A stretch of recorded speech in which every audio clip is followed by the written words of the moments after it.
Hi guys, welcome to my channel resolving NEET. I am Shivangini. तो आज का हमारा टॉपिक है इंटीग्रेटेड रेट लॉ।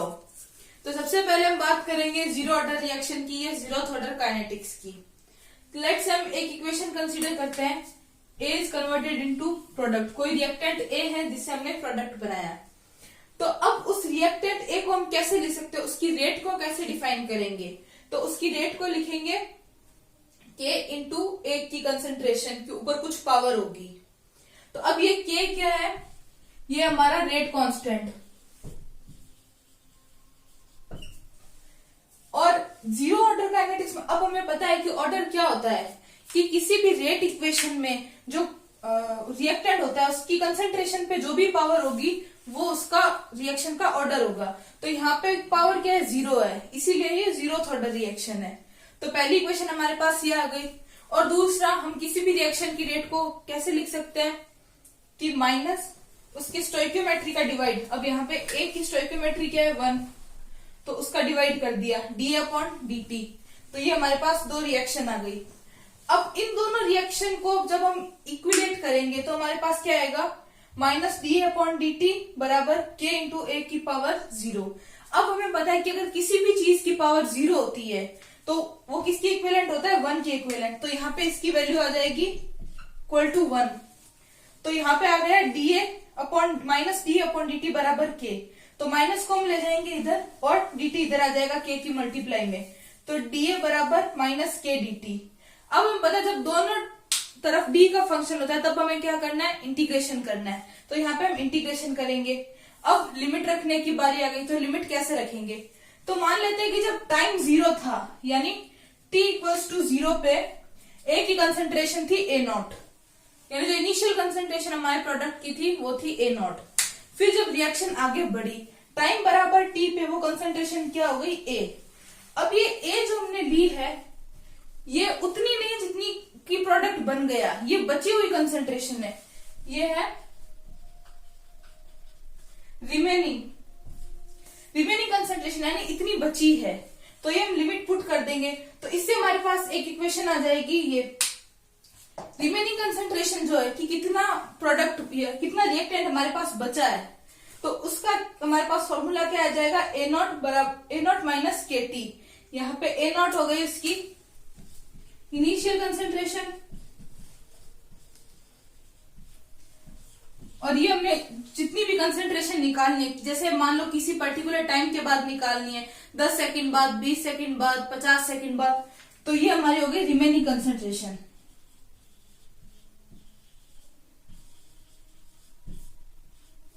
और ये हमें पता है रेट कांस्टेंट और टी हो गया टाइम। तो ये जीरोथ ऑर्डर रिएक्शन के लिए हम किसी भी रिएक्टेंट की कंसेंट्रेशन टी टाइम के बाद में इस फॉर्मूले से निकाल सकते हैं। नेक्स्ट हम बात करेंगे किसी भी रिएक्शन की हाफ लाइफ के बारे में।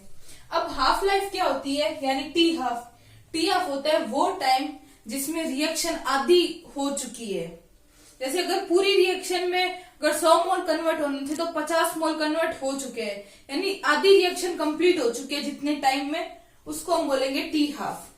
अब इसका फॉर्मूला कैसे लिखेंगे, तो पहले हमने फॉर्मूला देखे था A बराबर A0 माइनस KT। ठीक है, जब टी हाफ होगा यानी ये जो कंसेंट्रेशन है जो A है वो कितनी होनी चाहिए, इसकी आधी, इनिशियल कंसेंट्रेशन की आधी हो जाएगी। तो यहाँ पे A बराबर क्या होगा, A0/2। तो यहां से हम टी हाफ की वैल्यू निकाल लेंगे।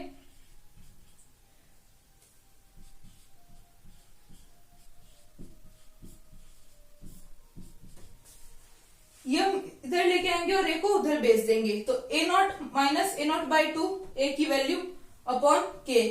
तो यहां से हमारे पास टी हाफ की वैल्यू आ जाएगी A0/2K। तो इससे हम किसी भी रिएक्शन का हाफ टाइम निकाल सकते हैं, यानी वो रिएक्शन आधी कितनी देर में कंप्लीट होगी वो हम इस फॉर्मूला से निकाल सकते हैं। अब ऐसे ही हम फुल टाइम कैसे निकालें, उसकी पूरी लाइफ टाइम, यानी रिएक्शन कितनी देर में कंप्लीट होगी। तो उसके लिए 100% कंप्लीशन के लिए इसका हो जाएगा कि वो कब होगा, जब A की वैल्यू 0 हो जाए। जब A अगर 0 होगा तभी तो रिएक्शन कंप्लीट होगी। तो अब इस फॉर्मूले में ए की वैल्यू 0 पुट करते हैं, तो टी लाइफ टाइम की वैल्यू आ जाएगी A0/K।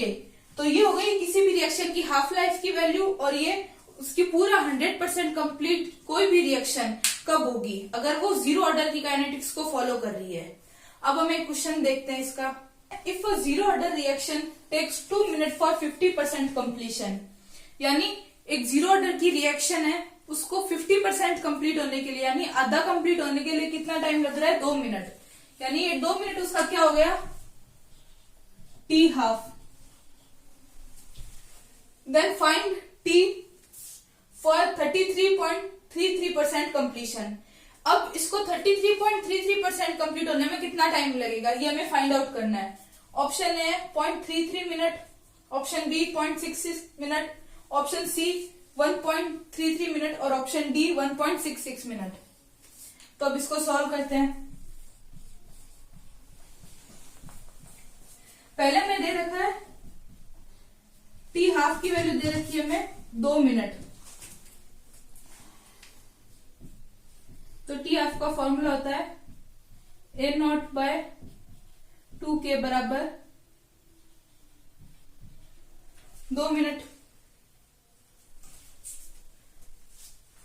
अब माने थे इनिशियल कंसंट्रेशन जो थी वो हमारे पास थी 100। अब जब 50% कंप्लीट हो गई तो हमारे पास कितनी रह गई, 50। तो यहां पे ऐसे ही कर लेते हैं 100/2K यानी 50/K। तो एक इक्वेशन हमारे पास ये बन गई 2 = 50/K। ये हमारे पास आधा क्वेश्चन पड़ा, उससे हमारे पास ये रिएक्शन आ गई। अब 33.33 के लिए कैसे बनाएंगे नेक्स्ट इक्वेशन, T बराबर A0 - A/K, ये रिएक्शन जो हमने पहले पढ़ी थी। अब हमने इनिशियल कंसंट्रेशन कितनी मानी है, 100। उसमें से गई कितनी, 33.33। तो पीछे कितनी बचेगी, 100 - 33.33 गई।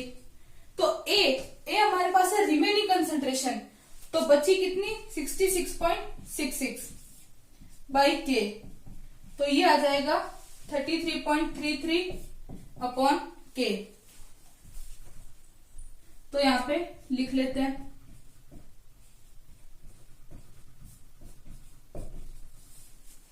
अब हम इक्वेशन 2 को इक्वेशन 1 से डिवाइड कर देंगे।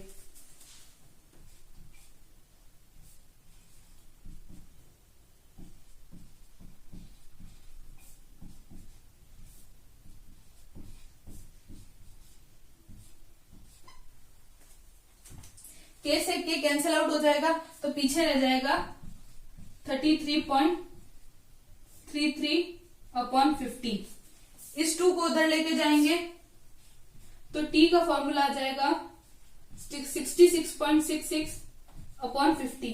जब इसको सॉल्व करेंगे तो अप्रोक्सीमेट वैल्यू आएगी 1.33, यानी कि ऑप्शन सी जो है वो हमारा करेक्ट आंसर हो जाएगा। तो इस तरीके से हम जीरो ऑर्डर काइनेटिक्स का कोई भी क्वेश्चन कर सकते हैं। ये जो 2-3 फॉर्मूला सिर्फ हमें वो याद रखना है, इससे सिर्फ फॉर्मूला बेस्ड क्वेश्चन ही आता है।